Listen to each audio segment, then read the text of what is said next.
नमस्कार, मैं हूं संजय शर्मा। आप देख रहे हैं 4 PM न्यूज नेटवर्क। एक संवाद मैं आज आपसे करना चाहता हूं, मन से करना चाहता हूं। मुझे नहीं पता कि आप लोगों को मेरी बातें पसंद आएंगी या नहीं आएंगी, लेकिन मेरे मन में जो चल रहा है वो मैं आपसे शेयर करना चाहता हूं। मैं कहना चाहता हूं कि आजादी के बाद से अब तक भारत किसी इतनी बड़ी मुसीबत में नहीं पड़ा है जितना ये दौर में भारत आ गया है। आप कहेंगे कि ऐसा क्या हो गया भारत में, क्योंकि आपको गोदी मीडिया के जो टीवी चैनल है वो तो आपको इसके बारे में कुछ बता नहीं रहे हैं। मैं आपको सिलसिलेवार एक बात कहना चाहता हूँ। एक चारवाक दर्शन होता है, मेरा पास फिलॉसफी विषय था। उस चारवाक दर्शन में है कि जितना कर्जा ले लेके घी पी सकते हो उतना पियो, जीवन का भरोसा नहीं है। और इस समय मौजूदा सरकार यही कर रही है। आजादी के बाद से 2014 तक देश ने जितना कर्जा लिया उससे कई गुना कर्जा पिछले 11 सालों में भारत ने ले लिया है। और शायद हम इतने कर्जदार हो गए हैं तभी अमेरिका हमें ऐसी आंखें दिखा रहा है। मैं नहीं समझ पा रहा कि मोदी जी ने ट्रंप के संग ऐसा कौन सा व्यवहार किया है।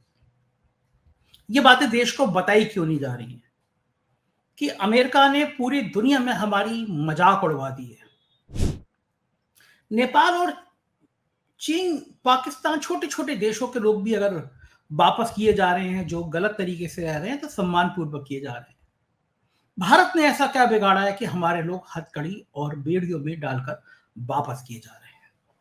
और जिस समय यह मुद्दा देश का सबसे बड़ा मुद्दा बनना चाहिए था, उसमें गोदी मीडिया आपको औरंगजेब की कहानी सुना रहा है। आपको तरह तरह के शो कराए जा रहे हैं जो हिंदू मुसलमान की आग को भड़का सके। एक सीओ, पुलिस का सीओ इतने आपत्तिजनक बयान दे रहा है होली के रंग को और नमाज को लेकर, और प्रदेश के मुख्यमंत्री उसको इंडोर्स कर रहे हैं और मना कर रहे हैं कि भाई जुमे की नमाज होती रहती है लेकिन आप होली खेलिए। ये भाषा दूसरी तरीके से भी की जा सकती है, लेकिन अगर ये दूसरे तरीके से भाषा की जाती तो आप ये सवाल जरूर पूछते, अपने सोसाइटी में पूछते, अपने अड़ोस पड़ोस में पूछते कि भारत के लोग इतने अपमानित होकर क्यों भेजे गए और हमारे प्रधानमंत्री मौन क्यों हैं। जिस समय देश के स्वाभिमान की बात होनी चाहिए थी उस समय हमारे प्रधानमंत्री एक बढ़िया जैकेट और बढ़िया कैमरा लेकर फोटोग्राफी कर रहे हैं, शेर के बच्चों को दूध पिला रहे हैं। अंबानी उनको बहुत प्रिय हैं, उनके एक चिड़ियाघर में घूम रहे हैं। क्या ये मुद्दा देश का मुद्दा नहीं बनना चाहिए था? देश का मुद्दा इस समय बन गया है कि किसी भी कारण से, किसी भी आधार पे आपके मन में, आपके जहन में हिंदू मुसलमान की नफरत पैदा की जा सके। कुंभ जो एक धार्मिक आयोजन होता था उसको लेके इतने झूठ बोले गए, इतनी बातें की गई, ऐसा प्रचारित किया गया और आप लोगों के जहन में ये बात घुसा दी गई, बिठा दी गई कि इससे बेहतर कुंभ कभी नहीं हुआ, जबकि हकीकत यह है कि इससे ज्यादा खराब व्यवस्थाओं वाला कुंभ आज तक नहीं हुआ। कहा गया कि लगभग 65 करोड़ लोग आए और आपने भी यकीन किया, क्योंकि दिन भर टीवी चैनल बता रहे थे रिकॉर्ड बन गया, 65 करोड़ बन गया। आप आरटीआई में पूछेंगे तो कभी भी आपको जवाब नहीं मिलेगा कि किस टीवी चैनल को कितने रुपए इस कुंभ के प्रचार के लिए दिए गए, जिससे ये टीवी चैनल दिन रात उनकी स्तुति में जुट गए। अब आप मोटा मोटा खुद अपनी गणित लगा लीजिए। देश की आबादी 140 करोड़ के आसपास, उसमें से 20 या 25 करोड़ मुसलमान। मना कर दिया गया था, मुसलमान तो बेचारे वैसे भी डर के मारे नहीं जाएंगे। अगर 20 करोड़ ही मान लीजिए तो आबादी बचती है 120 करोड़। जो सरकार के आंकड़े हैं उसके हिसाब से आधी आबादी से ज्यादा लोगों ने कुंभ में स्नान कर लिया। मैं जिस सोसाइटी में रहता हूं इसके 10% लोग भी कुंभ में नहीं गए होंगे। 319 फ्लैट हैं, मुझे लगता है 30 परिवार से ज्यादा लोग भी नहीं गए होंगे। मैं जितने, मेरे दफ्तर में 80-90 लोग काम करते हैं, अधिकांश लोग कुंभ में नहाने नहीं गए, मैं खुद भी नहीं गया। देश का हर दूसरा व्यक्ति, क्या दक्षिण के राज्यों के लोग, हर दूसरा व्यक्ति कुंभ में आया था?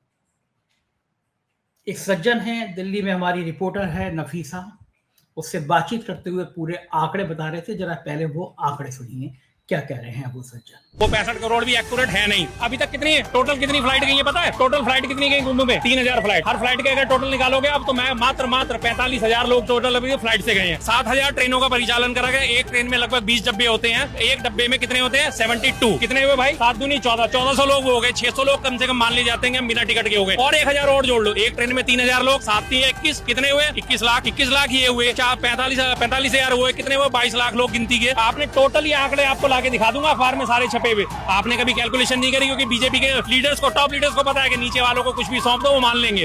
अल्टीमेटली भाई साहब, अगर दिन में 1.5 करोड़ लोग इस मामूली से एक जरा से 10 स्क्वायर किलोमीटर के हिस्से में समा सकते हैं। साउथ का आपने वहाँ पे कोई बंदा नहीं देखा? तमिलनाडु के नहीं देखे, केरल के नहीं देखे, कर्नाटका के नहीं देखे, तेलंगाना के नहीं देखे। टोटल नॉर्थ इंडियन थे या नहीं थे? Total north Indian. और सारे नॉर्थ इंडियन में अभी भी यहाँ पे 50 लोग खड़े हैं। आप गिनती करना शुरू करो, कुंभ में कितने गए? 100 में से आपको मुश्किल से 10 लोग मिलेंगे कि जो कहेंगे हाँ मैं कुंभ में गया। अगर 10% माना जाए तो भारत की आबादी 650 करोड़ थोड़ी हो गई जो 65 करोड़। ये लगातार उनके पास। और गिना किस तरह से? कौन से सेंसर लगे हुए जिससे आपने गिन लिया? रोज 1 करोड़, 2 करोड़, 3 करोड़ का रोज आंकड़ा बढ़ा दिया। सुना आपने, और बिल्कुल लॉजिक के साथ बात कर रहे हैं। मैं कुंभ की आस्थाओं पे सवाल नहीं उठा रहा, लेकिन मैं आपके दिमाग को ये समझाने की कोशिश कर रहा हूं, आपको ये समझाने की कोशिश कर रहा हूं कि आपको जिस तरह से धार्मिक चाशनी में लपेटा जा रहा है वो गलत है। आप जिन साधु संतों की स्तुति में दिन रात ये कर देते हैं, उनके चरणों में लौट देते हैं, उनका आचरण कुंभ में दिखाई दे गया। एक से एक बड़े महामंडलेश्वर वो अमित शाह के ऊपर जल चढ़ा रहे थे। तस्वीरें वायरल हो रही। स्वामी अवधेशानंद से लेकर कैलाशानंद तक सब के सब अमित शाह पे जल चढ़ा रहे थे। सबके सब योगी आदित्यनाथ के संग अटखेलियां खेल रहे थे। तो जब अमित शाह पे ही जल चढ़ाना है, आप जिनके पैर पूज रहे हैं वो अमित शाह पे जल चढ़ा रहे हैं, तो आप भी सीधे सीधे अमित शाह की स्तुति करना शुरू कर दो। ये इन संतों का सच है। तमाम सुंदरियों को लेकर चर्चा में आया, अखाड़ों में क्या क्या हुआ, ये वीडियो वायरल हुए। इन धार्मिक मुद्दों से देश के असली मुद्दों को छिपाने की एक बहुत बड़ी साजिश की जा रही है। टीवी चैनलों को हिदायत दी गई है कि रोज इस मुद्दे पर बात करो कि देश के असली मुद्दे पर बात ना हो पाए। मेरे एक मित्र हैं, उन्होंने मुझसे बहुत जेन्युइन सवाल किए। भारत छोड़कर कनाडा शिफ्ट हो गए। उन्होंने बताया कि जब वो भारत में थे, अभी 1 साल पहले, 1.5 साल पहले शिफ्ट हुए, जब वो भारत में थे तो बोल रहे थे मेरा बच्चा है, उसके कान में इन्फेक्शन था, हमको हर हफ्ते इंजेक्शन लगवाने पड़ते थे। हम डॉक्टर के पास गए, हमने कहा कि हम कनाडा शिफ्ट होना चाहते हैं, एक 4-5 महीने की दवा दे दीजिए, शायद फिर वापस आए। उन्होंने कहा 1 महीने की दवा ले जाओ, फिर तुम्हें दोबारा दवा की जरूरत नहीं पड़ेगी, वहां की हवा, वहां का पर्यावरण बच्चे को वैसे ही ठीक कर देगा। 1.25 साल हो गए, बच्चों को दोबारा दवा की जरूरत नहीं पड़ी। मेरी वाइफ पिछले दिनों बीमार थी, लंग्स में कोई प्रॉब्लम थी, मैं डॉक्टर के यहाँ गया। एक अफसर अपने पिता को लेकर आए हुए थे, इनहेलर लेते थे दिन में 10-12 बार। बोले अब अपनी बेटी के पास जा रहा हूँ अमेरिका, 3 दिन के अंदर इनहेलर छूट जाएगा। ये बड़ा मुद्दा है। भारत की हवा जहरीली होती जा रही है। दोनों हवाएं, धर्म की हवा भी जहरीली हो रही है और जो ओरिजिनल हवा है वो भी जहरीली हो रही है। पर्यावरण पे हमारी चिंता नहीं है, देश को चिंता नहीं है, जंगल काटे जा रहे हैं। हालत क्यों है हो गई है ऐसी कि अब तक इतने लोग देश छोड़ के नहीं भागे जितने अब देश छोड़ के भाग रहे हैं। कारण क्या है? और जो देश छोड़ के जा रहे हैं उसमें सबसे बड़ी संख्या करोड़पति और अरबपति लोगों की है। ये पूंजीपति देश छोड़ के क्यों जा रहे हैं? क्योंकि इनको पता चल गया कि देश का माहौल किस तरह जा रहा है। लोग इंदिरा गांधी की मजाक उड़ा रहे हैं। एक फ्लॉप नायिका जो सांसद बन गई, कंगना रनौत, वो इमरजेंसी पिक्चर के जरिए महिमा मंडन कर रही थी कुछ लोगों का और इंदिरा गांधी को खलनायक बना रही थी। वो तो इस देश ने रिजेक्ट कर दी, फ्लॉप हो गई। लेकिन क्या अमेरिका इतना ज्यादा प्रभावशाली है कि हम बार बार अमेरिका के दबाव में आने को मजबूर हैं? हमारे प्रधानमंत्री आखिर ऐसे कौन से दबाव में हैं कि जो अमेरिका को एक खत और मेल भी नहीं लिख पाए कि तुमने हमारे भारतीयों के संग ऐसा व्यवहार क्यों किया? मैं कुछ उदाहरण आपको मोबाइल में देख के बता रहा हूं, इंदिरा गांधी के शासनकाल के और अमेरिका के शासनकाल के। एक एक करके समझाऊंगा कि इंदिरा गांधी के शासनकाल में अमेरिका कैसे दबा। 1971 का भारत पाकिस्तान का युद्ध आपको याद होगा, बांग्लादेश की स्वतंत्रता। इंदिरा गांधी ने एक झटके में पाकिस्तान के 2 टुकड़े कर दिए थे। जब पाकिस्तान ने बांग्लादेश, पूर्वी पाकिस्तान में दमन चक्र चलाया था और भारत ने शरणार्थियों की बहुत बड़ी संख्या देखकर हस्तक्षेप किया था, तो अमेरिकी राष्ट्रपति रिचर्ड निक्सन और हेनरी किसिंजर खुलकर पाकिस्तान के समर्थन में थे। ओपन अमेरिका ने कह दिया था कि नहीं, ये गलत है, हम पाकिस्तान के साथ हैं, आप क्यों हस्तक्षेप कर रहे हैं। अमेरिका ने भारतीय सेना को रोकने के लिए 7वें बेड़े को बंगाल की खाड़ी में भेजा, कहा कि हम 7वां बेड़ा भेज रहे हैं। इंदिरा गांधी ने कहा तुम 8वां बेड़ा भेजो, 9वां भेजो, हम नहीं डरेंगे, बांग्लादेश बनेगा। नहीं डरी, अमेरिका को साफ साफ बता दिया। इंदिरा गांधी ने सोवियत संघ के साथ 1971 में भारत की और सोवियत संघ की दोस्ती कर ली, जिससे अमेरिका रणनीतिक तौर पर बहुत कमजोर पड़ गया। कभी नहीं चाहता था कि भारत और सोवियत संघ की कोई दोस्ती हो। बाद में सोवियत संघ हमारे साथ कंधे से कंधा मिला के कई बार खड़ा रहा। युद्ध में भारत जब जीत गया, बांग्लादेश बन गया, तो अमेरिका दबाव में आया। परमाणु नीति 1974 में इंदिरा गांधी के नेतृत्व में 18 मई 1974 को पहला परमाणु परीक्षण किया गया। अमेरिका शॉक्ड हो गया। अमेरिका की किसी एजेंसी को नहीं पता था। इंदिरा गांधी ने गुपचुप यह अभियान चलाया था और 18 मई 1974 को पहला परमाणु परीक्षण कर डाला। अमेरिका बहुत बुरी तरह से बौखला गया, अंतर्राष्ट्रीय दबाव लगाने की कोशिश कर रहा था, धमकी दे रहा था, लेकिन इंदिरा गांधी ने साफ साफ कह दिया हम किसी दबाव में नहीं आएंगे, किसी धमकी से नहीं डरेंगे, तुम्हें जो करना हो करो, हम परमाणु परीक्षण करेंगे। इसके बाद अमेरिका को मजबूरी में भारत को परमाणु शक्ति के रूप में स्वीकार करना पड़ा और आगे चल के यही भारत और अमेरिका के संबंधों में एक मजबूत आधार बना। इंदिरा गांधी ने कभी भी अमेरिका की पश्चिमी देशों की नीतियों का आंखें मूंद कर समर्थन नहीं किया, बल्कि गुट निरपेक्ष आंदोलन जो था उसका खुलकर समर्थन किया, उसका मजबूती के साथ समर्थन किया। अमेरिका चाहता था कि भारत उसके नियंत्रण में रहे, भारत दबाव में रहे, लेकिन इंदिरा गांधी ने कहा कि हमारी स्वतंत्र विदेश नीति है और हम सोवियत संघ के साथ अपने रिश्ते बहुत मजबूत करेंगे। इसी नीति के कारण अमेरिका को भारत को एक स्वतंत्र शक्ति के रूप में मजबूरी में मान्यता देनी पड़ी।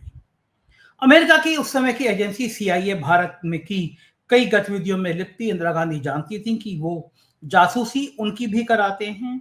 1975 में इमरजेंसी जब लगी तो इंदिरा गांधी ने CIA के समर्थित संगठन जो थे उन पर और विदेशी हस्तक्षेप पे कड़ा रुख अपनाया और अमेरिका के पसीने छुड़ा दिए।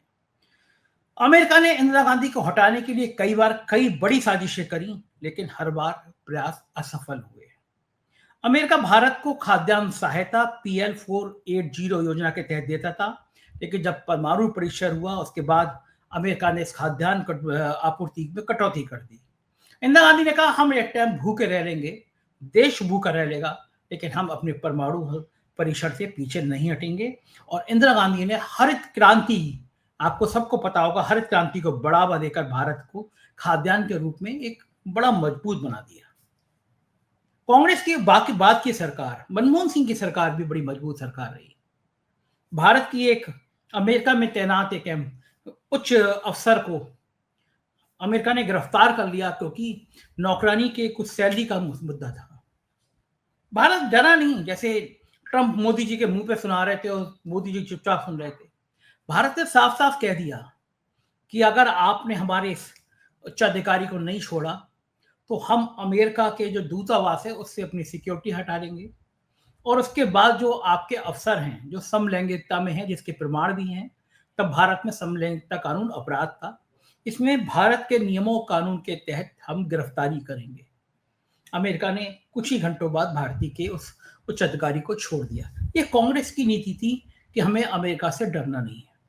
बहुत बड़ी बड़ी बातें करते हैं हमारे प्रधानमंत्री जी, क्या इतिहास नहीं पढ़ा? पन्नाधाय ने अपने बच्चे कटवा दिए थे, गुरु गोविंद सिंह के बच्चे दीवार में चिन गए थे, घास की रोटी खा के लड़े थे लोग, क्योंकि देश के आन बान और शान की बात थी, स्वाभिमान की बात थी। क्या हमारा देश इतना कमजोर हो गया? क्या हम इतने कमजोर हो गए हैं कि हमारे लोगों को ऐसे हथकड़ी बेड़ी लगा के भेजा जाता है और हम कुछ बोल नहीं पाते, खामोश रहते हैं? ये देश में एक ऐसा माहौल बनाया जा रहा है जिसमें भाई भाई का दुश्मन हो जाए, नफरत की एक ऐसी दीवार खड़ी की जा रही है जिसकी फसल पर आपके बच्चों की बलि चढ़ जाएगी।